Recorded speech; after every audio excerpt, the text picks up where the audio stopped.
Yoklar bugün.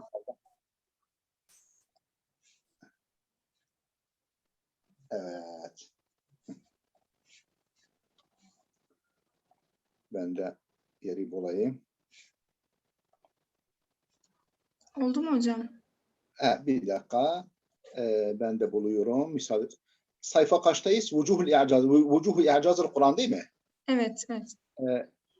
Sayfa kaçtı? 39. 39. sayfa. Evet. Buyurun başlatabilirsiniz. Yeter Hanım. Buyursunuz.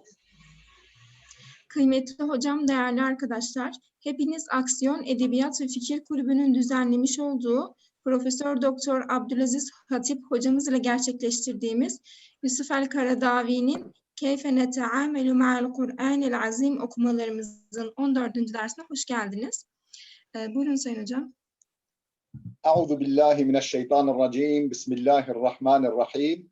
Elhamdülillah ve salatu ve selamu ala Resulillah. Değerli arkadaşlar, Kur'an-ı Kerim'in i'caz vecihlerini işliyoruz. Sayfa 39'dayız değil mi? 39. sayfadayız. Efendim ne demiştik? Kur'an-ı Kerim eşsiz bir kitap, harikulade bir kitap.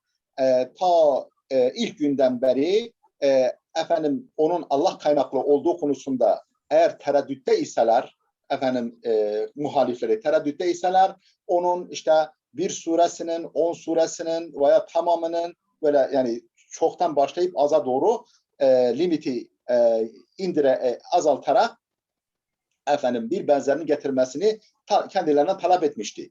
Efendim ve bu konuda onları alabildiğine tahrik etmişti. Yani eğer bunu yapmazsanız efendim ve in lem tef'alu ve len tef'alu fettekun nar allati vaquduha'n nas ve'l hicara, bunu yapmazsanız ki asla yapamayacaksınız. O zaman iman edin. İman etmek suretiyle kendinizi yakıtı insanlar ve taşlar, yani siz ve putlarınız, yakıtı siz ve putlarınız olacak olan bir cehennemden kendinizi korumaya alın, iman etmek suretiyle denmişti. Ve en son demişti ki efendim قُلَّ اِنِّ اجْتَمَعَتِ الْاِنْسُ وَالْجِنُّ عَلَى اَنْ يَأْتُوا بِمِثْلِ هَذَا الْقُرْآنِ لَا يَأْتُونَ بِمِثْلِهِ وَلَوْ كَانَ بَعْضُهُمْ لِبَعْضٍ ظَهِيرًا. Şayet efendim bütün insanlar ve cinler bu Kur'an'ın bir benzerini getirme konusunda yardımlaşsalar, efendim bir araya gelseler, onun benzerini getiremezler. Efendim birbirlerine arkada çıksalar, birbirlerine destek de verseler. İsra suresi 88. ayet. Peki Kur'an-ı Kerim'in mucizelik yönleri nelerdir? Efendim harikuladelik yönleri nelerdir? Yeter Hanım, bilmiyorum görüntü mümkünse ben görüneyim ki yani bazen el işaretlerinden teknik olarak yani veya dudak hareketlerinden insanlar daha iyi anlayabilir. İsterseniz benim görüntüm olsun mümkünse. Efendim buyurmuştu. Peki bu Kur'an-ı Kerim'in mucizelik yönleri nelerdir? Hangi açılardan mucize? Bugünkü dersimiz bu. Efendim kitabımız diyecek zaten kimisi Kur'an-ı Kerim'in gaybten haber vermesi açısından mucize olduğunu söylemişler. Bu gayb de tabii üçe ayrılıyor. Geçmişe yönelik, geçmişe doğru uzanan gayb.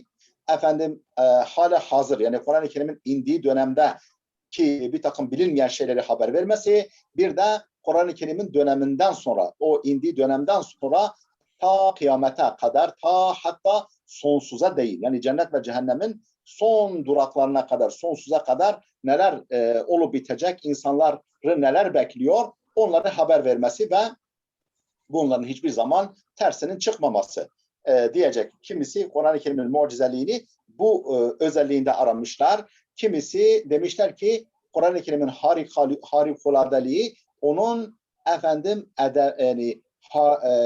etkili, eşsiz, emsalsiz, güzel anlatımındadır. Yani belagat ve fasahatındadır.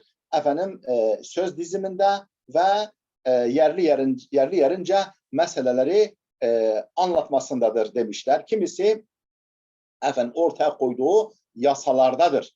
Yani Kur'an-ı Kerim'in yasaları, yani şeriatın, Kur'an-ı Kerim'in ortaya koyduğu şeriatın kanunları efendim her dönemde geçerli. Hiçbir zaman demoda olmayan, hiçbir zaman devre dışı bırakılamayan, insan tıpkı insanın derisi gibi. Yani insanın derisi nasıl ki bütün vücut, yani yaş aşamalarında, bütün vücut durumlarında ona ayak uyduruyorsa, Kur'an-ı Kerim'in yasaları da Allah kaynaklı olduğu için her zaman insanın üzerine tam olarak oturur. Hem birey olarak, hem toplum olarak. Her çağda, insanlar, her coğrafyada, her dönemde insanlara tamamen uygundur. Onları iki cihanda mesut edecek özelliktedir. Ama insanın elbisesi öyle değil. İnsanın elbisesi 1 yaşında giydiği elbiseyi 2 yaşına giyemez. 2 yaşına giydiği elbiseyi 10 yaşına giyemez vesaire. Yani diğer yasalar insanın elbisesi gibidir. Ama Kur'an-ı Kerim'in getirdiği yasalar insanın derisi gibi, yani tabiri caizse. Kimisi Kur'an-ı Kerim'in harikuladeliğini pozitif bilimlere, kozmolojik gerçeklere yer vermesinde, yani onlara işarette bulunmasında ve bilimsel gelişmelerin de Kur'an-ı onu doğru çıkarmasında, onu tasdik etmesinde aramışlar vesaire. Efendim, bugünkü dersimiz işte bu. Okuyoruz, özetle arz ettik. Şimdi kitabımızdan arz edelim. Bakalım ne diyor El-Karadavi.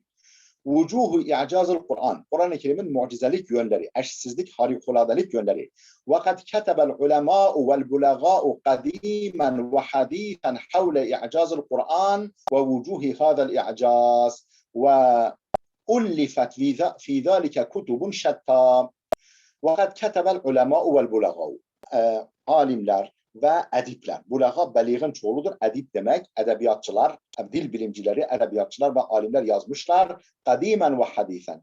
Yani geçmişte ve günümüzde. Eskide de yazmışlar. Efendim, son dönemlerde modern çağda da yazmışlar. Havle i'cazul Kur'an ve vucuhi hâzel i'caz. Kur'an-ı Kerim'in mucizeliği hakkında, etrafında ve bu mucizelik yönleri hakkında yazmışlar. Yazılar yazmışlar, kitaplar yazmışlar. Ve ullifet fi zalike kutubun şetta, ve bu konuda şetta ne muhtelif demek. Muhtelif, değişik kitaplar telif edilmiştir. فَمِنْهُمْ مَنْ عُنِيَ بِإِخْبَارِهِ بِالْغُيُوبِ. Arkada bir el-guyub yazmış ama o lam ile gayn birleşecek. Yani yazım hatası var. فَمِنْهُمْ مَنْ عُنِيَ بِإِخْبَارِهِ بِالْغُيُوبِ التي وقعت كما أخبر في قوله غلبت الروم في أدنى الأرض وهم من بعد غلبهم سيغلبون وقوله سيهزم الجمع ويولون الدبور. Kamer suresi 45. ayet. Öbürü Rum suresi 2-3. ayetler. Şimdi feminhum, o ulemadan, men öyleleri olmuş ki onunla ilgilenmiş. Yani o alimlerden bir kısmı ilgilenmiş. Neyle? Bi ihbarihi bil guyub. Kur'an ihbarihi, yani ihbarul Kur'an. Kur'an-ı Kerim'in haber vermesiyle ilgilenmişler. Bil guyubi, gaybi konuları. Yani normal şartlarda, normal insanlarca bilinemeyecek hususları haber vermesiyle ilgilenmişler. Biraz önce arz ettik. Mesela Kur'an-ı Kerim'in geçmişe yönelik gaybi konuları haber vermesi var. Yani diyelim ki evrenin yaratılışı olsun, insanın yaratılışı olsun, ondan sonra Nuh tufanı olsun, İbrahim Aleyhisselam'ın yaşadıkları olsun, ondan sonra işte Yusuf Aleyhisselam'ın kardeşleri tarafından kuyuya atılması ve yaşadıkları olsun, işte Ashab-ı Kehf olsun vesaire, işte İsa Aleyhisselam'ın doğumu, Hazreti Meryem'in olayı vesaire geçmişten haber vermesi. Halbuki bunu ne peygamber, Hazreti Muhammed tek başına, kendi başına bilebilirdi, ne de onun kavmi, ne de hiçbir kimse bunları, o geçmişin karanlık dehlizlerindeki hadiseleri Allah'tan başka kimse o şekilde bilemezdi ve o şekilde gerçekçi bir biçimde haber veremezdi. Bu geçmişe yönelik gayipler hala hazırda, yani asr-ı saadette bir takım bilinmez şeyleri Kur'an haber vermiş. Mesela bir takım münafıkların durumunu, Mescid-i Dirar, o hani münafıklar tarafından yapılan mescidin böyle zararlı bir mescid, yani kötü niyetle inşa edilmiş bir mescid olduğunu Allah Kur'an-ı Kerim vasıtasıyla peygambere haber vermiş. Bu hala hazırdaki, yani o günkü şart, o günkü dönemdeki gaybi haber vesaire. Ondan sonra geleceğe yönelik, yakın gelecek, orta gelecek, uzak gelecek, geleceğe dair gaybi konuları haber vermiş. Mesela efendim Elif gulibetir Rum fi adnal ard ve hum min ba'di galabihim yaglibun. Peygamber daha Mekke'deyken efendim o günkü iki tane süper güç var.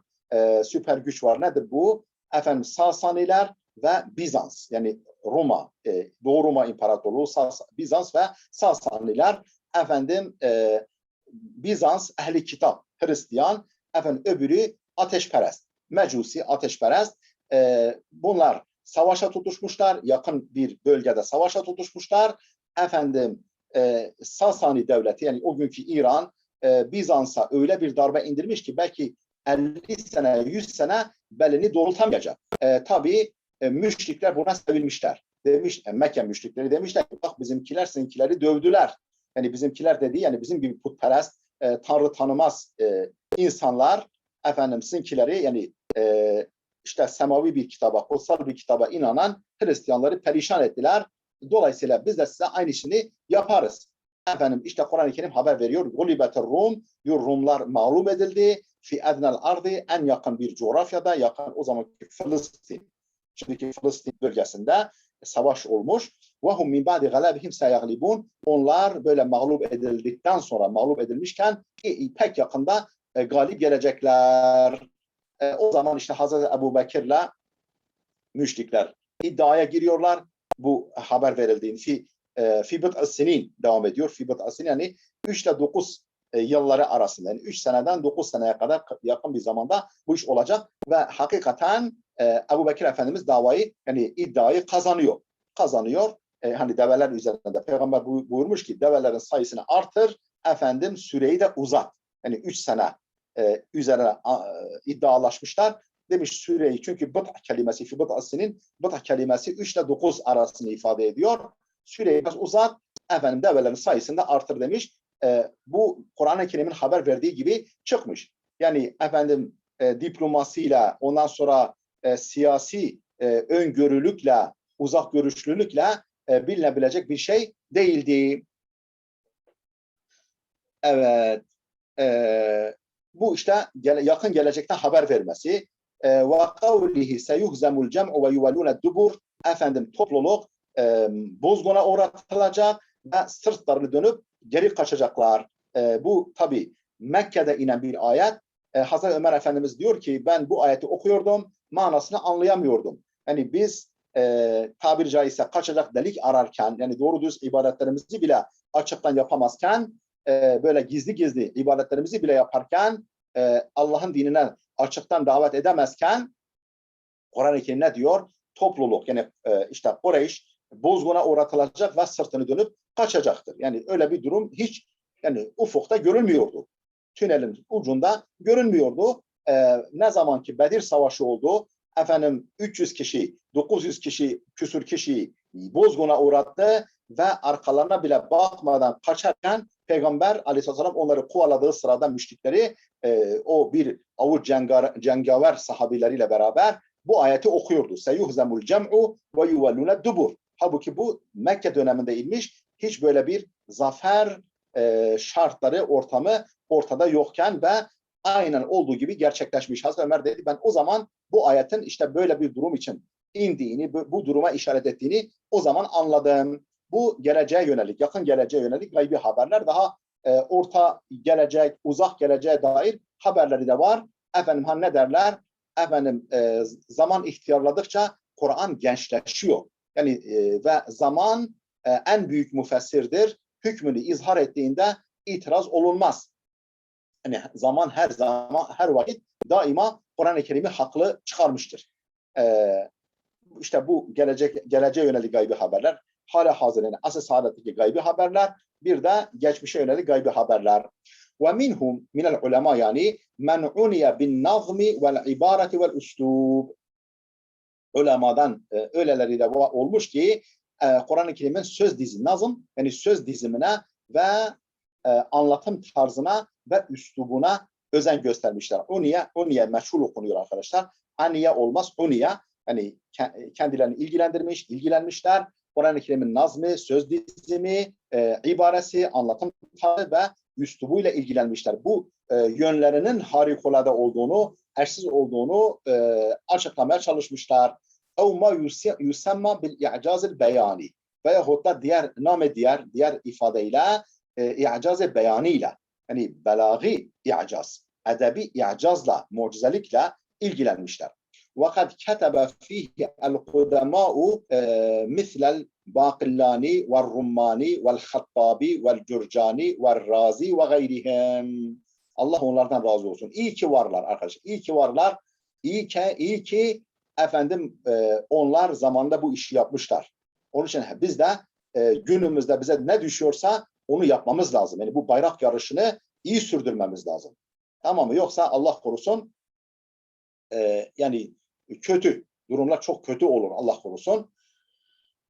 Bu konuda yani i'caz fihi de fi i'caz-ı beyani. İ'caz-ı beyani konusunda yazmışlar. El-Kudemâ'u eski alimler misle el-Baqillani gibi ve Rummani gibi ve el-Hattabi ve el-Curcani ve el-Razi ve gayrihim ve daha başkaları bu konuda kitap yazmışlar, eser yazmışlar. Ve ketebe fihi el-muhdathun yani muhdath dedi yani son dönem alimleri, muhdas yani sonradan ortaya çıkan alimler de bu konuda yazmışlar. Misla Mustafa Sadık Er-Rafi'i ve Seyyid Kutub في كتابه الرائع التصوير الفني في القرآن ومثله مشاهد القيامة في القرآن وطبقه في تفسيره في ظلال القرآن وكتاب الدكتور بدوي طبانة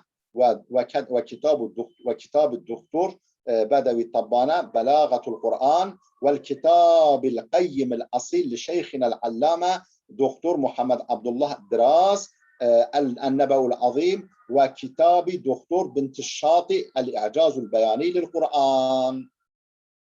Peki bu son yani el-muhdasun dediğimiz sonradan ortaya çıkan alimlerden kimler yazmış? Mesela Mustafa Sadık Er-Rafi'i. Mustafa Sadık Er-Rafi'i yazmış bu konuda. Meşhur İ'caz-ı Kur'an diye kitabı var. Daha başka kitapları da var bu konuda. Ve Seyyid Kutub da yazmış fi kitabihi Er-Ra'ih et-Tasvirul Fenni fil Kur'an. Kendi harikulade kitabı, mükemmel kitabı Er-Ra'ih yani parlak, harikulade güzel kitabı et-Tasvirul Fenni fil Kur'an. Kur'an'da edebi tasvir diye Türkçe'de tercüme edildi. Ve misluhu meşahidul kıyame fil Kur'an. Onun gibidir. Yani o aynen yani bu konu gibi bu konuyu ele alıyor. Yine Seyyid Kutub'a ait. Meşahidul kıyameti fil Kur'an. Kur'an'da kıyamet sahneleri. Ve tabbakahu fi tefsirihi ve onu uygulamış. Yani bu i'caz-ı beyaniyi uygulamış. Seyyid Kutub fi tefsirihi fi Zilalul Kur'an. Fi Zilalul Kur'an adlı tefsirinde bunu uygulamış. Ve kitabı yani niye kitabı okuyorum? Kitabı arkadaşlar. Efendim fi kitabihi ve kitabı doktor Bedevi Tabbane. Doktor Bedevi Tabbane'nin Belagatul Kur'an. Kur'an'ın belagatı ve kitab-ı kayyim asil asil yani orijinal kıymetli kitap gibi li şeyhinel allame üstadımız hocamız el-allame Doktor Muhammed Abdullah Dras en-Nebevul Azim bu Türkçe'ye en mühim mesaj Kur'an. Gerçekten harikulade çok güzel bir kitap. En-Nebevul Azim en mühim mesaj Kur'an diye Türkçe'ye tercüme edilmiş ve yayınlanmış. Efendim ve kitap 20 küsur senede yazmış arkadaşlar. Bu kitabı 20 küsur senede yazmış. Çok yani normalde roman boyu. Belki 250-300 sayfalık bir kitap ama çok kıymetli bir kitap gerçekten. Ve kitabı Doktor Binti Şati efendim doktora demek lazım. Çünkü hanımdır bu. Binti Şati Ayşe Binti Şati El-İ'cazul Beyani Kur'an. Bunlar son dönem alimlerinin Kur'an-ı Kerim'in edebi üstünlüğü konusunda yazılmış eserlerin bir kısmı. Ve minhum yani minel ulema men uniye bil i'caz teşri'i ev'l islahi ellezî câe bihil Kur'an kema fe'alel allame Raşid Rıda fi kitabihi el-Vahyil Muhammedi حيث جدد التحدي بالقرآن وبين المقاصد التي جاء القرآن ليحققها في الحياة وأنه سيستحيل أن يأتي بها رجل أمي في أمة أمية. Efendim ve minhum minel ulema, alimlerden men öyleleri de var ki uniye bil i'cazı teşri'i. Yani Kur'an-ı Kerim'in yasama i'cazı, yasamaya dair, yasama konusunda yani kanun koyma konusundaki eşsizliğiyle ilgilenmiş bazı alimler. Evil islahi yani veyahut da Kur'an-ı Kerim'in ıslah siyaseti, ıslah siyaseti, nasıl insanları ıslah ediyor? Yani ıslah yöntemi, insanı nasıl değiştiriyor, dönüştürüyor olumluya doğru. Olumludan alıp, olumsuzdan alıp olumluya doğru nasıl onları değiştirip dönüştürüyor harikulade bir şekilde. Ve teşri'i yani yasama, kanun koyma konusundaki i'cazı ile ilgilenmiş bazı alimler. Ellezî câe bihil Kur'an. Hangi yasalar? Kur'an-ı Kerim'in getirmiş olduğu, ortaya koymuş olduğu yasalar konusundaki eşsizliği. Kema faale el-allametu Raşid Rıza fi kitabihi. Yani bu i'caz yönüyle, bu i'caz veçhiyle kim ilgilenmiş? Raşid Rıza merhumun yaptığı gibi hangi kitabında? Fi kitabihi el-Vahyil Muhammedi. El-Vahyil Muhammedi adlı kitabında. Haythu ceddede tehaddiye bil Kur'an. Haythu ki orada Kur'an-ı Kerim'le meydan okumayı tazelemiş. Yani günümüze taşımış. Yani Kur'an-ı Kerim zaten meydan okuyor. Onu yeniden tazelemiş, yeniden seslendirmiş. Ona tercüman olmuş. Ve beyyenel maqasidelleti ca'el Kur'anu liyuhakkikaha fil hayati. Kur'an-ı Kerim'in şu hayatta, dünya hayatında tahakkuk ettirmek, yani gerçekleştirmek istediği amaçları beyan etmiş. Kur'an-ı Kerim yani gelip de bu hayatta gerçekleştirmek istediği amaçlar nelerdir? Kur'an-ı Kerim'in ana amaçları, esas maksatları nelerdir? Bunları beyan etmiş Raşid Rıza. Ve ennehu yestahilu en ye'tiye biha raculun ummiyun fi ümmetin ummiyetin. Bu yasaları, bu prensipleri, bu ıslah politikasını, siyasetini bir ümmi insanın, ümmi bir adamın, Hazreti Muhammed gibi ümmi bir adamın hem de ümmi bir millet içerisinde, kavim. Ümmet burada kavim demek.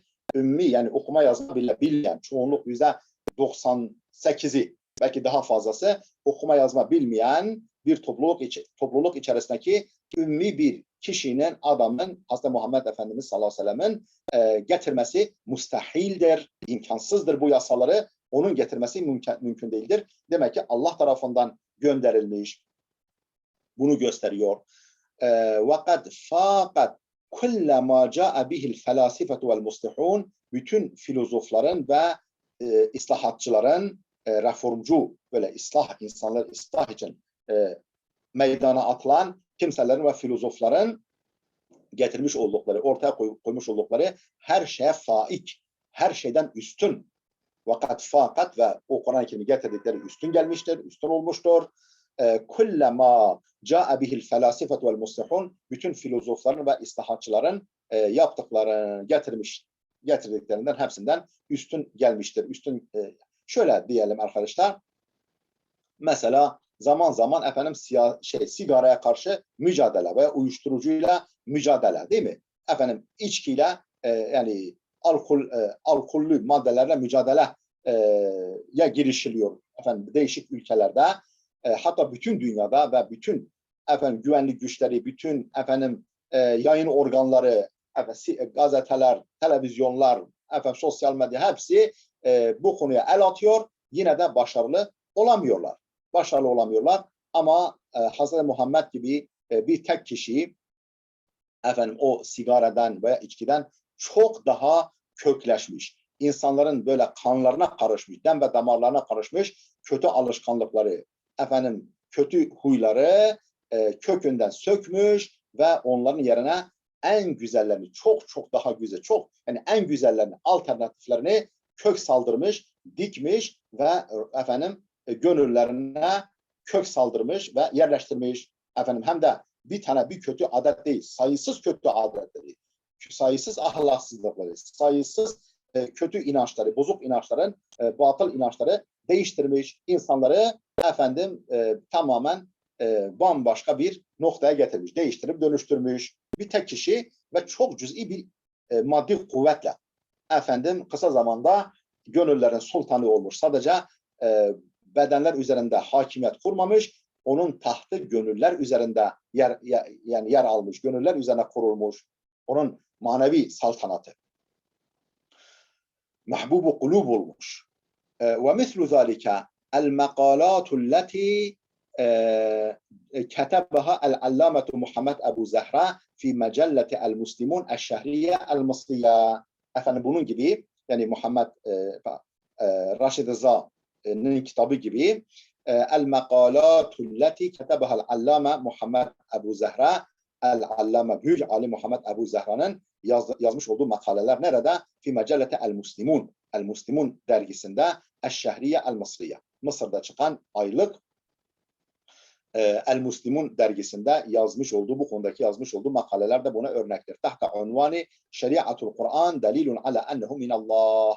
Kur'an şeriatı, Kur'an'ın yasaları onun Allah'tan geldiğinin delilidir. Allah kaynaklı olduğunun delilidir başlığı altında bir seri makale yazmış, bir dizi makale yazmış. Allah ondan razı olsun. Okumayı nasip etsin inşallah. Ve fi asrina zahara nev'un cedidun أطلق عليه الإعجاز العلمي ويقصد به ما تضمنه القرآن من إشارات ودلالات على حقائق علمية كانت مجهولة للناس في وقت نزول القرآن وتعتبر سابقة لعصرها ولا يتصور أن تصدر من رسول أمي في بيئة أمية وفي عالم la ya'rifu an hadihil haqaiqi şey'en.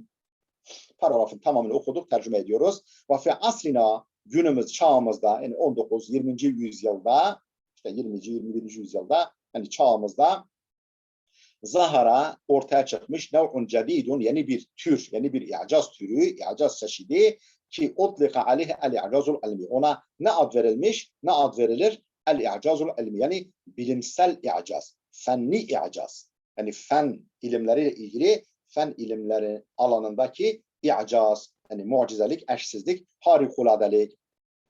Ona utliq aleyhen ad verilmiş. El-i'cazul ilmi ve yuqsadu bihi ve bununla şu kastedilmiş. Yani amaçla ma tadammenehu'l Kur'anu min işaratin ve delalatin ala haqaiqa ilmiyetin. Kur'an-ı Kerim'in tazammun ettiği, Kur'an-ı Kerim'in içerdiği, ihtiva ettiği neyi? Min işaratin, işaretleri ve delalatin, delaletleri, işaretleri ala haqaiqa ilmiyetin kânet mechuleten linnâsi fi vakti nuzulü Kur'an. Kur'an-ı Kerim'in nuzulu vaktinde, Kur'an-ı Kerim'in indiği dönemde insanların meçhulü olan, insanlar tarafından bilinmeyen ilmi gerçeklere Kur'an-ı Kerim'in ihtiva etmiş olduğu işaretler ve delaletler. Hani o gün insanın aklının ucundan bile geçmiyor. Belki asırlar sonra bile yani anlatılsa ya bu neyin nesi? Bunu söyleyen deli denilebilecek gerçeklere işaret etmiş ve delalette bulunmuş. İşte i'caz-ı ilmi budur. Yani bilimsel i'caz. Ve tu'tabaru sabiqatan li asliha. Ve bu ilmi gerçekler ve tu'tabaru sabiqatan li asliha. Yani kendi asrından önce olmuş. Yani ortaya çıktığı, normalde kanıtlandığı laboratuvarlarda ve teleskoplar, mikroskoplar altında kanıtlandığı dönemden önce olmuş bu. Yani Kur'an-ı Kerim bu daha bu şekilde kanıtlanmadan önce onlara işarette bulunmuş ve delilette bulunmuş. Ve la yutasavvaru ve tasavvur edilemez. Dolayısıyla düşünülemez. En tasdura min rasulin ümmiyin fi bi'atin ümmiyetin. Bi'a yani çevre demek. Ortam, çevre. Ümmi bir çevrede, ümmi bir ortamda, ümmi bir elçiden sadır olması düşünülemez. Bu olsa Allah kaynaklıdır. Ve fi alemin la ya'rifu an hadihil haqaiqi şey'en. Ve böyle bir alemde, öyle bir dünyada ortaya çıkmış ki, haber verilmiş ki o alem, o dünya la ya'rifu an hadhihi haqaiqi şey'en, bu gerçeklerden hiçbir şey bilemez. Bir dönemde, bir alemde haber verilmiş bunlar, delalet edilmiş, işarete bulunulmuş. Ve ekseru men ihtemme bihadel levni minel i'caz, bu i'caz çeşidine özen gösteren, ihtimam gösteren insanlar, alimlerin çoğu kimlerdir? Hum ulemâul kevni vel hayati, efendim kainat yani kozmoloji ve hayat, yani efendim ne diyelim, evren ve canlılar ilmi, yani evren ve biyoloji ilimler uleması. Evren yani ne diyelim, feza ve hayat alimleri, yani astronomiden, efendim biyolojiden bahseden, o konuda uzman olan alimler daha çok yani buna özen göstermişler. Minat tabiiyyine vel biyolojiyyine vel riyadiyyine ve emsalihim, ki bunlar tabiatçılardır, efendim biyologlardır, matematikçilerdir ve benzerleri. Ve ba'duhum vasala ila netaice makbulet. İla netaice makbuletin. Bazıları gerçekten yani bu i'caz türüne özen gösteren, ilgi duyan alimlerin bir kısmı makbul bir takım sonuçlara ulaşmışlar. Yani öyle sonuçlar çıkarmışlar, öyle çıkarsamalarda bulunmuşlar ki aha güzel, iyi yakaladın denilebilecek, yani makbul, kabul edilebilecek, efendim hazmedilebilecek bazı sonuçlara ulaşanlar olmuş. Bazıları ulaşmışlar. Ve semeratin tayyibetin daha doğrusu ve semeratin tayyibetin, hoş bir takım meyvelere, sonuçlara ulaşmışlar bu konuda. Ve kema ra'ayna fi ilmil ecinne, ve yok daha doğrusu kema ra'ayna fi ilmil ecinne. Mesela embriyoloji, ilmül ecinne, ecinne ceninin çoğuludur. Cenin de biliyorsunuz yavru demek. Anne karnındaki yavru demek. İlmül ecinne de embriyoloji oluyor. Embriyoloji yani bu anne rahmindeki efendim ceninle, yavruyla ilgilenen bilim dalı. Biyolojinin bir bilim, bir alt disiplini. Kema ra'ayna fi ilmil ecinne. Mesela embriyolojide gördüğümüz gibi fi dav'i ayatul Kur'an fi sureteyl hac vel mu'minun. Hac ve Mü'minun surelerinde iki surede ki Kur'an ayetleri ışığında efendim gördüğümüz sonuçlar. Yani bu alimlerin ortaya koydukları sonuçlar bu iki suredeki yani ilgili ayetlerden hareketle ve fi tefsiri, bu bir. Şimdi o hangi ayetler, onu dipnotta söylüyor. Arz edeyim hemen. Fi kavli Teala, şimdi ayet-i kerimeyi söylüyor. Ya eyyühen nasu in kuntum fi raybin minel ba'si.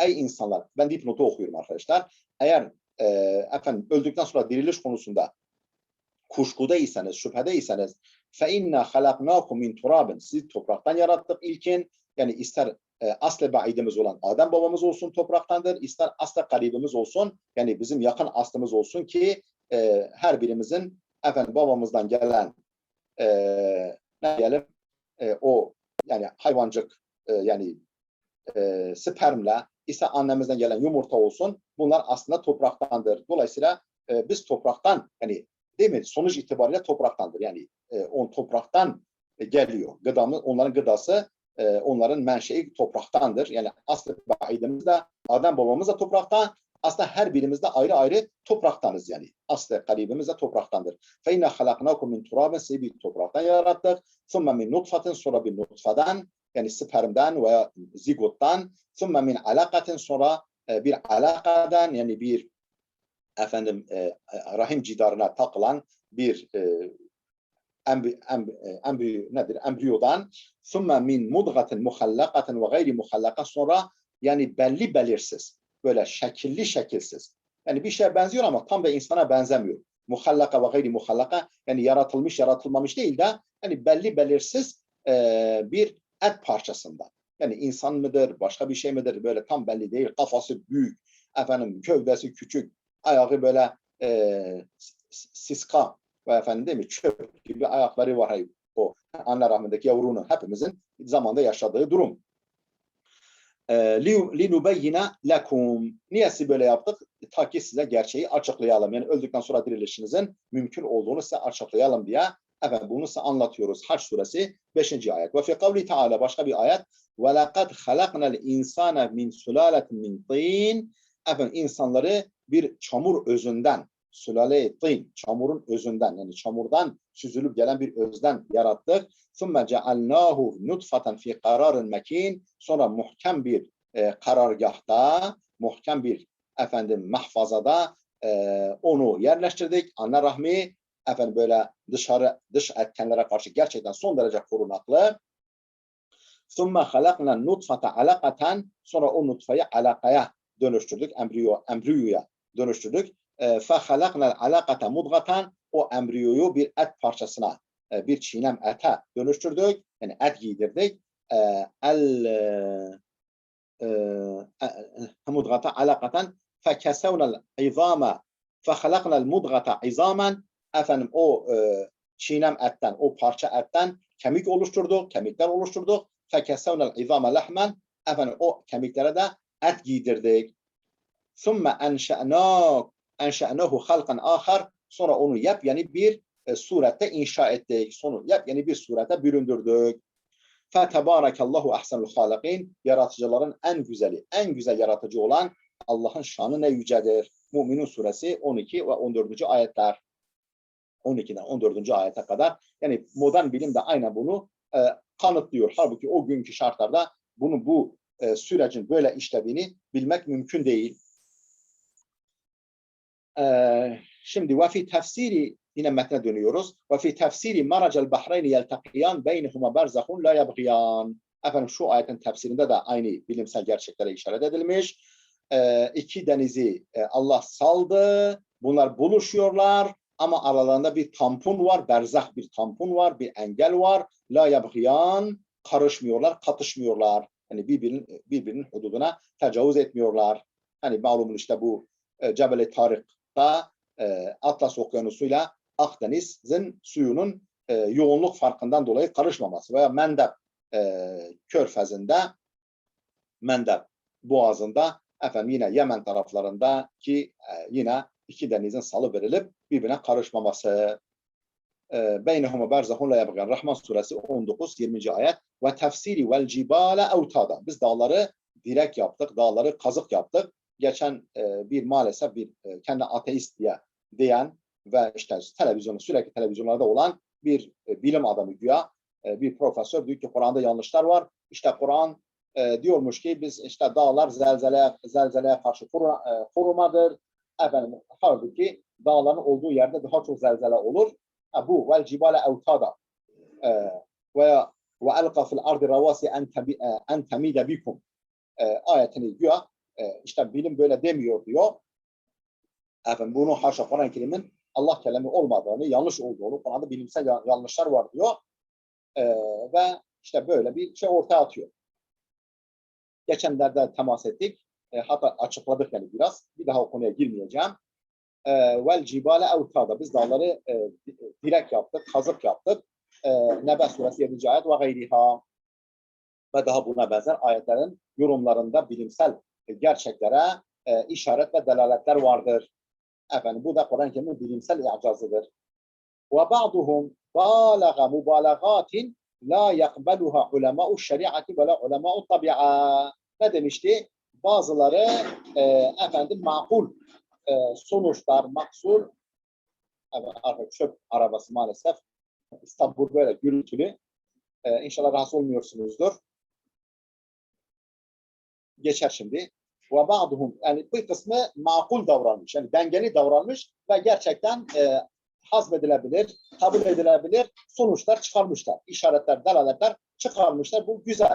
Ama ve ba'duhum, bu tür i'cazla meşgul olan bazı alimler balaga mubalagatin, öyle bir aşırı gitmişler ki la yakbeluha ulema'u şeriat.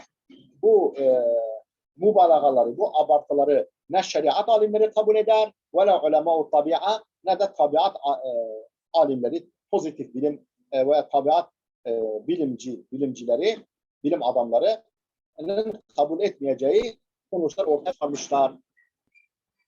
Ve sena'ridu lihâzel levni minel i'caz عندما نتحدث عن التفسير العلمي للقرآن في بابه إن شاء الله تعالى.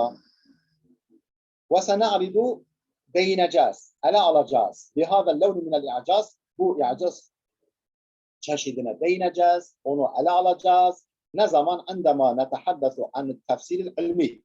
Bilimsel tefsirden söz ettiğimizde, ileride söz ettiğimizde bu konuyu ele alacağız. Kur'an-ı Kerim'in bilimsel tefsiri fi babihi, kendi başlığı altında, bölümünde inşallahu teala diyor. El ayatul mu'cizatu nev'ani hissiyetun ve maneviyet. Ayetler, yani mucizeler iki çeşittir. Yani bir başlığa geçti. Yani Kur'an-ı Kerim'in nasıl bir mucize? Kur'an-ı Kerim'in yani mucizeler, yani peygamberlik iddiasında bulunan kimselerin Allah tarafından gönderilmiş peygamber olduğunu kanıtlayan işaretler, ayetler, göstergeler iki çeşittir. Hissiyetun ve maneviyetun. Hissiyetun yani duygusal değil arkadaşlar. Türkçedeki hissi, yani duygusal anlamında değil. Burada hissi yani havas-ı hamseyle, yani 5 duyu organıyla algılanabilen demek. Yani maddi. Hissiyetun maddi ve maneviyetun ve manevi. Maddi ve maddi olan ayetler vardır. Ayet dediğim de Kur'an ayeti değil. Yani göstergeler, işaretler, mucizeler vardır. Bir de manevi olanlar vardır. Yani akli ve manevi olanlar vardır. وَلَقَدْ عَلِمْنَا اَنَّ الْآيَاتِ وَالْمُعْجِزَاتِ. Niye el-ayat vel mucize? Niye el-ayata vel mucizata değil? Çünkü at ile bitiyor. Cem-i muannesi salimdir. Enne, yani nasb edatı olan enne gelmiş, nasb hali kesre iledir. El-ayata değil. Çünkü at ile bitiyor. Bunu bilenleriniz bilir. وَلَقَدْ عَلِمْنَا اَنَّ الْآيَاتِ وَالْمُعْجِزَاتِ. Efendim biz bildik ki, daha önce öğrenmiş olduk ki ayetler ve mucizeler elleti eyyadallahu biha rusulehu nev'ani. Allah'ın elçilerini, kendi elçilerini desteklemiş olduğu ayetler ve mucizeler iki çeşittir, iki türlüdür. Arkadaşlar işte bu metin okumaları, bu derslere devam etmek çok çok önemli. Onun için elinizde yani çok çok önemli bir engel yoksa mutlaka ve mutlaka bu derslere devam edin. Mutlaka ve mutlaka devam edin. Bununla da yetinmeyin. Tekrar edin, başka hocaları da izleyin. Tamam arkadaşlar. Mesela işte bak yakında doktora mülakatlarını yaptık. İşte sınavı yaptık. Yüksek lisans alımlarını yaptık. İşte bir iki hafta önce bir doçentlik mülakatı yaptık. Yani bütün bu durumlarda hep böyle iyi Arapça. İyi Arapçanız olacak yani.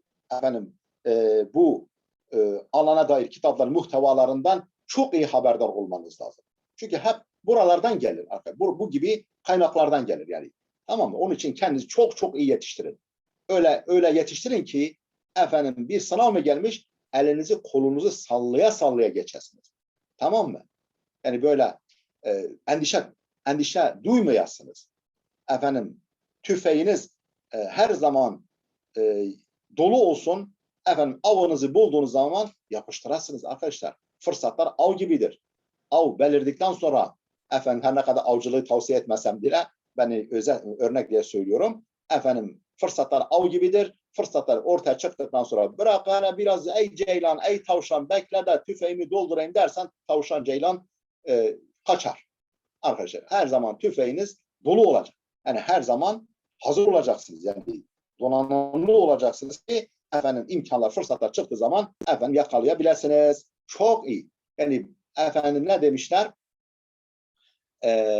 Başkalarını geçenler, yani olumlu yönde başkalarını geride bırakanlar, onların değerlendirmedikleri, boşa geçirdikleri vakitlerini güzelce değerlendirenlerdir.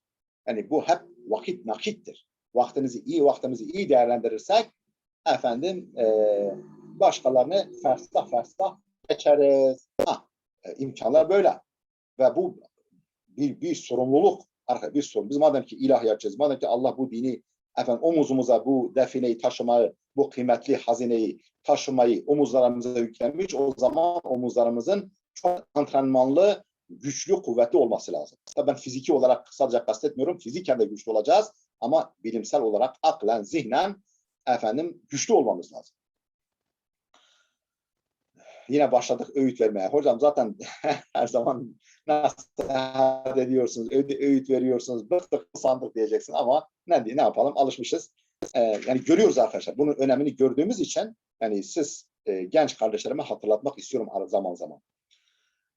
İki kısımdır dedik. Efendim peygamberlerin Allah'ın peygamberlerini, elçilerini desteklemiş olduğu mucizeler veya ayetler iki çeşittir. Nev'un hissiyyun maddiyun yudreku bil hissi ve yuşahadu bil ayn ve ayatul enbiya'is sabiqin allati ذكرها القرآن من هذا النوع كناقة صالح وعصا موسى وفهم سليمان اللغة وفهم سليمان للغة الطير وإبراء عيسى الأكمه والأبرص وإحياء الموتى بإذن الله ونحو ذلك. Bir kısmı Allah'ın peygamberlerini desteklemiş olduğu mucizelerin bir kısmı hissidir, maddidir. Yani hissi yani duyu organlarıyla, beş duyu organıyla algılanabilecek türdendir ve maddidir. Yudreku bil hissi duyu organlarıyla algılanır ve yuşahadu bil ayni gözle görülür ve ayatul enbiya'is sabiqin işte geçmiş peygamberlerin ayetleri, mucizeleri, delilleri, göstergeleri, peygamberlik göstergeleri elleti zekerahal Kur'anu Kur'an-ı Kerim'i zikretmiş olduğu geçmiş peygamberlerin mucizeleri min haden nev'i bu türdendir. Ne gibi? Kenakati salihin Hazreti Salih Aleyhisselam'ın devesi, kayadan çıkarılan devesi ve asa Musa Hazreti Musa'nın asası ve fehmi Süleyman'a li lugati tayri Süleyman Aleyhisselam'ın kuş dilini bilmesi ve İbrahim İsa el-ekmehe vel abraz efendim İsa Aleyhisselam'ı anadan doğma körü ekmeh anadan doğma kör ve alacalı abras da abraş derler Türkçe'de. Abraşı yani alacalı hastalığına yakalanmış kişiyi iyileştirmesi ve ihya'ihil mevta biiznillah. Allah'ın izniyle ölüleri diriltmesi ve nahvi zalik vesaire ve benzeri mucizeler bu türdendir. Ve nev'u thani edebiyyun akliyyun.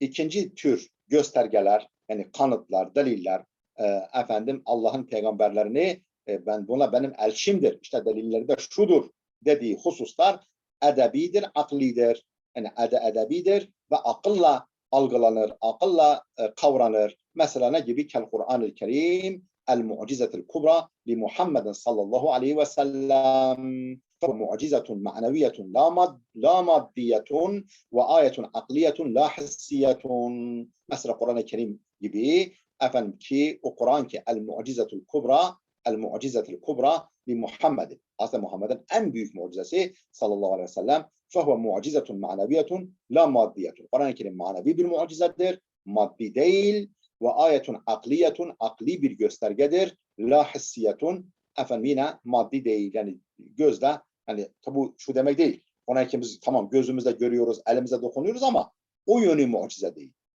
Mucizelik yönü nedir? Edebi yönüdür. O da tabi akılla algılanabilir arkadaşlar.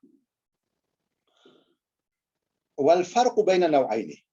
Bu iki delil ve gösterge arasındaki farkları sayıyor. El farku beyne nev'ayn. Bu iki tür mucize arasındaki fark. Birincisi ennel evvela ya'temidu ala idhaşil absari ve ihda'il a'naqi bima yu'cizuhum minel havariqi el maddiyeti ve thani ya'temidu ala ihda'il uquli ve inaratil basairi bima yu'cizuhum minel ilmi vel hikmeti.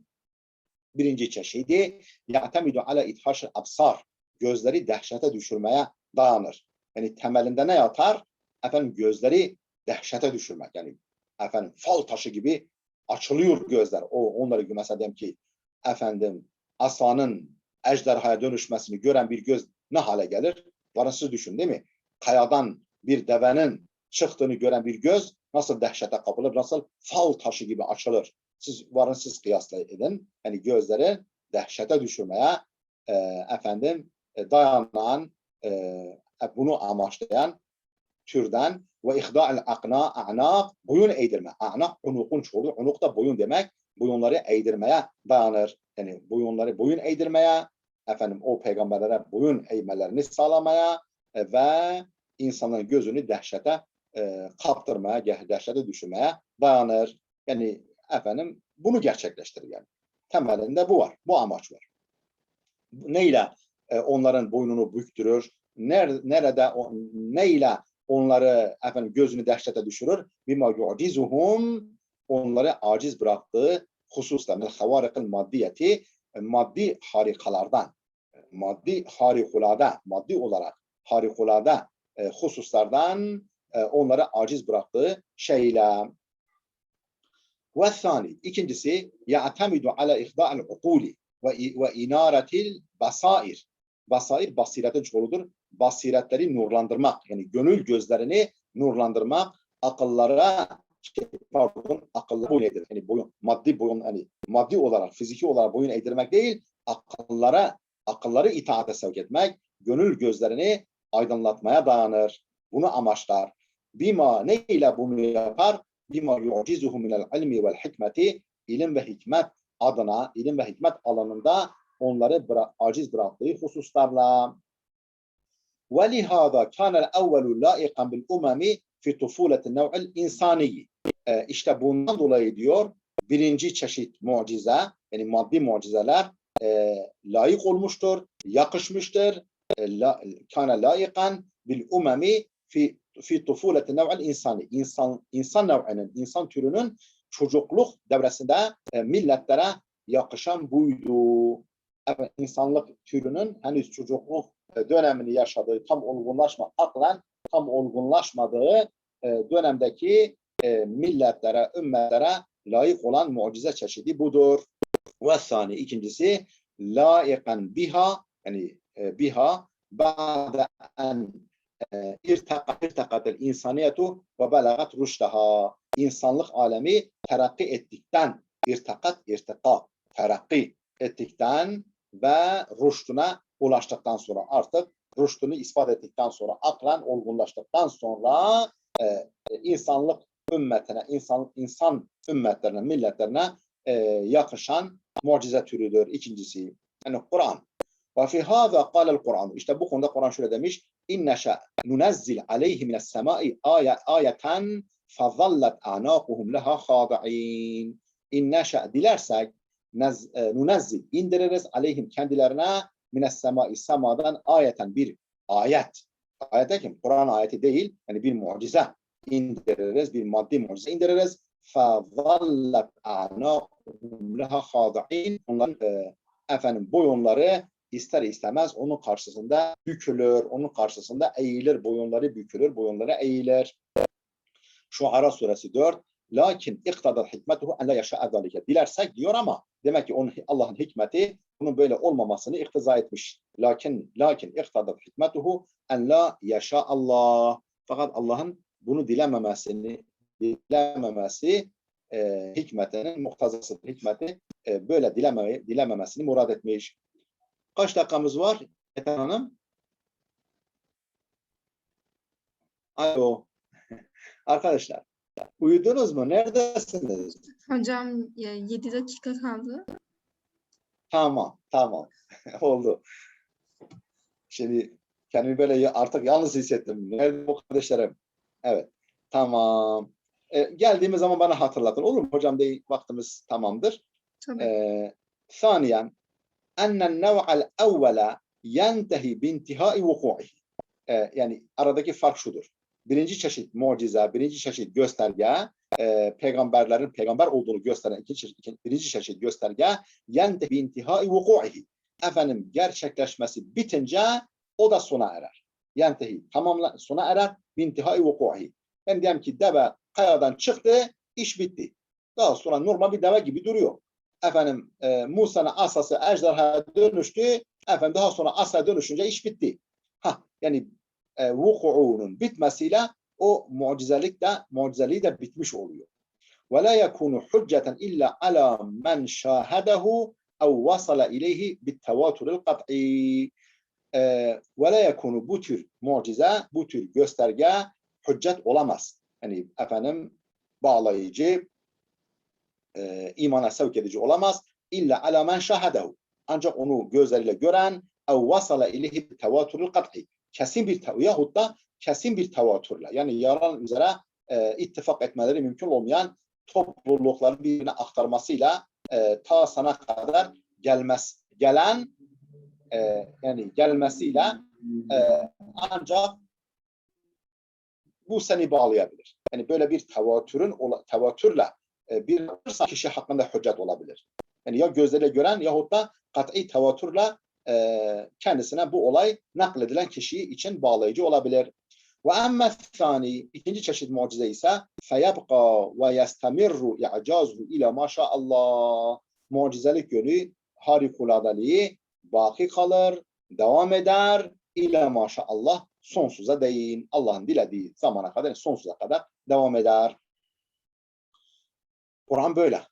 İkinci çeşit yani. وَلَمَّا كَانَتِ الرِّسَالَةُ الْمُحَمَّدِيَةُ خَاتِمَةَ الرِّسَالَاتِ أَيَّدَ اللّٰهُ الرَّسُولَ الْمَبْعُوثَ بِهَا بِآيَةٍ أَوْ بِمُعْجِزَةٍ أَدَبِيَّةٍ بَاقِيَةٍ مَا بَقِيَتِ السَّمَاوَاتُ وَالْأَرْضُ لِتَظِلَّ حُجَّةً قَائِمَةً عَلَى الْعَالَمِينَ فِي كُلِّ زَمَانٍ مُخَاطِبَةً لِلْعُقُولِ مُتَحَدِّيَةً الْمُعَارِضِينَ.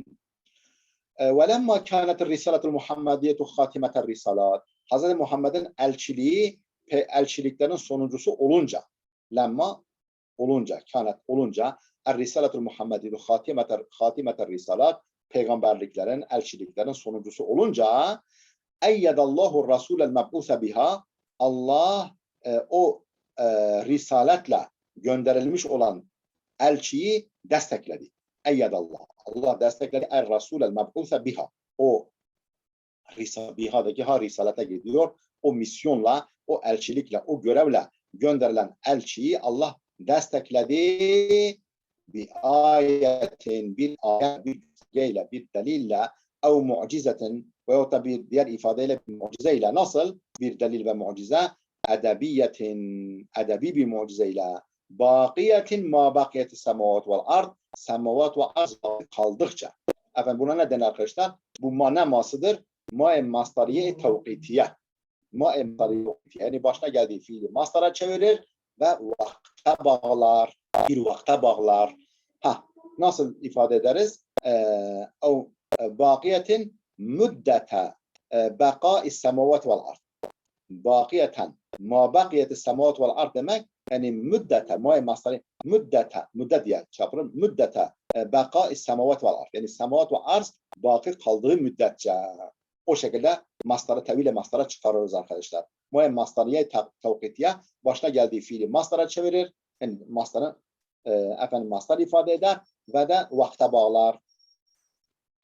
Niçin böyle gökler ve yer durdukça devam etmiş? Bir mucizeyle Allah onu desteklemiş. لِتَظِلَّ حُجَّةً قَائِمَةً عَلَى الْعَالَمِينَ فِي كُلِّ zaman, ta ki tüm zamanlarda, her zamanda bütün alemler, yani bütün insanlar üzerinde kaim bir hüccet olsun. Yani dikilen, gözleri önünde dikilen, ben buradayım, beni gör, Hazreti Muhammed'in peygamber olduğunu anla diye haykıran bir hüccet olsun diye. لِتَظِلَّ yani olsun diye, hücceten bir hüccet olsun diye, kaimeten mevcud, böyle ayakta dikilen, arz-ı endam eden, alel alemine, alemlere yani insanlara karşı fi kulli zamanın, tüm zamanlarda, her zamanda muhatibetenil ukul, akıllara hitap ederek, akıllara seslenerek, mutehaddiyeten el muaridin, muarızlara da meydan okuyarak. Ve min huna kâle, kâle sallallahu aleyhi ve sellem, işte bundan dolayıdır ki Peygamber şöyle buyurmuş aleyhisselam, ma min nebiyyin minel enbiyai illa utiye minel ayati ma ala mislihi amenel beşeru ve innema kânellezî utituhu vahyen evhâhullahu ileyye fearcu en ekûne ekserahum tabi'an yevmel kıyameti muttefakun aleyh. İşte bundan dolayı Peygamber buyurmuş. Ne buyurmuş? Ma min nebiyyin minel enbiya, peygamberlerden hiçbir peygamber yoktur ki illa utiye minel ayati, ancak kendisine mucizeler verilmiş. Yani hiçbir peygamber yoktur ki mucizelerden bir takım mucizeler verilmemiş olsun. Öyle mucizeler ki ala mislihi, o tip mucizelere binaen öyle mucizeler verilmiş ki o mucizelere binaen amenel beşeru, yani beşerin iman edebileceği, o mucizeleri görerek beşerin iman edebileceği ayetler, göstergeler, mucizeler verilmemiş olsun. Hiçbir peygamber yoktur ki bu tip mucizeler verilmemiş olsun. Ve innemâ kânellezî utîtuhu, bana verilen ise oldu. Ne oldu? Vahyen, vahiy oldu. Evhahullahu ileyye. Allah'ın bana vahyettiği, bana ilettiği vahiy oldu benim mucizemin. En büyük mucizem. فَاَرْجُ أَنْ أَكُونَ أَكْثَرَهُمْ تَابِعًا يَوْمَ الْقِيَامَةِ. Kıyamet günü efendim tabileri en çok olan peygamber olmayı ümit ediyorum. Yani umarım ki kıyamette benim tabilerim diğer bütün peygamberlerin tabilerinden daha çok olur. Çünkü benim mucizem süreklidir. Muttefakun aleyh, Buhari ve Müslim her ikisi nakletmişler. Bu şiiri de okuyalım. Dursun mu? Yeter Hanım. Bu şiiri de arz edeyim. Bu şiirler bitsin. Evet hocam. وفي ذلك يقول أمير الشعراء أحمد شوقي في قصيدته نهج البردة. Efendim Nehcül Burda isimli kasidesinde şairlerin emiri, yani şairlerin sultanı Ahmet Şevki, Mısırlı çağdaş böyle hak aşığı, böyle büyük edebiyatçılardan dini şiirler yazan Ahmet Şevki bu konuda şöyle demiş. Câen nebiyyûne bil âyâti fansaramet ve ci'tena bi hakîmin gayri munsarimi. Âyâtuhu kullema tâlel medâ cududun yuzeyyinuhunne celalul atqi vel qidemi. Câen nebiyyûne bil âyâti. Diğer peygamberler bir takım mucizeler getirdiler. Fansaramet. Onlar tükendi. Yani onların zamanların geçmesiyle bitti, noktalandı. Değil mi? Fansaramet. İnsan yani kesildi. Diğer peygamberler bir takım mucizeler getirdiler. Fansaramet, onlar kesildiler. Değil mi? O anda orada kaldı yani. Veci'tena. Ya Muhammed, sen bize getirdin bir hakimen, yani bir Kur'an'ın hakim. Hakim Kur'an'ın adı ya arkadaşlar. Bir hakim getirdin. Yani Kur'an getirdin. Gayri munsarimi. Hiçbir zaman kesilmeyen, kesintiye uğramayan bir hikmet kitabı getirdi. Bir hakim kitap getirdi. Hikmet dolu, hikmetlerle dolu kitap getirdin bize. Ayatuhu kullema talal meda cududu. Meda yani zaman. Zaman ne kadar uzarsa uzasın, zaman uzadıkça bunun ayetleri hep cududun, yani cedidun, cedidin çoğulu cuduttur. Onlar hep tazedir. Zaman uzadıkça bunun ayetleri hep taze kalır. Yüzeyyinuhunne celalul atqi vel qidemi atik, yani ezelilik ve kadimlik. Atik, yani böyle değil mi? Kelame kadim, atik, yani böyle ezeli ve kadim, atkın ve kıdemin, yani atiklığın, yani böyle değil mi? Hatta adama kadar dağılmıyor. Çok daha öte. Yani ilmi ezeliden geliyor. O atik ve atiklik ve kadimlik yüceliğinin süslediği efendim zaman uzadıkça taze kalan ayetler getirdin bize ya Muhammed Aleyhisselatü Vesselam. Efendim burada dursun arkadaşlar. Var mı sorunuz arkadaşlar?